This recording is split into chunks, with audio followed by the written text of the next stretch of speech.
Welcome back, guys. I thought I'd revisit a video I made over 6 months ago for Sword and Shield booster box price predictions in 2025. In that video I went through all Sword and Shield main sets and laid out where I thought they'd be by the end of the year. So we're now currently in September, let's see if I'm on the right track. One thing I will say is that the market is a lot hotter than I thought, so there may be some underestimations here. I'll whiz through the first few sets so we can get into the big alternate art sets. Sword and Shield base is doing things I didn't think it could do. It's right around $150 over where I thought it would be, making sales right around the $400 mark. It's sitting very strong for a base set, and in all fairness, you don't see this box come up for sale as often as others, so it is somewhat understandable. Darkness Ablaze is one of my more accurate predictions. I put it down for a $240–250 prediction, and it's been selling through at right around $300. It's quite surprising for an underwhelming set that's also been overprinted. And it's the same case with Vivid Voltage. My prediction was the same price and it is selling for an amount on par with Darkness Ablaze. It's definitely a better set than Darkness Ablaze, but also quite overprinted. Then I jumped onto the alternate art sets, obviously starting with Battle Styles being the first set that introduced alternate art, although not given enough credit for it. I didn't have a lot of confidence in this set, and that apprehension was somewhat misplaced as this box has met the price of the last two around the 300 mark.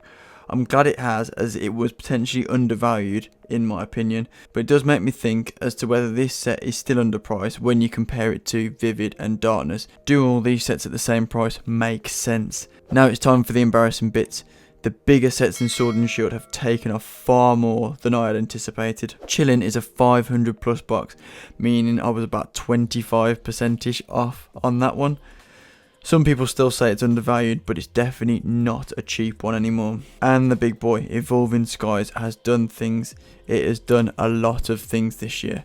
My prediction I thought was bullish at the time, with my upper end prediction being 2k for this box by the end of the year. Already now in September it's smashed through that ceiling and is now $2,500 a piece. It's really ran away this year and could be even higher as time ticks on. People are now predicting it being a 3k box by the end of the year. Fusion has embarrassed me as well. I was somewhat sheepish with my prediction, as earlier in the year it had already seen two significant run-ups after it sold out in the UK Pokemon Center and then jumped up to basically meet the price that it was in the US, which was potentially no surprise because both markets are different but definitely linked.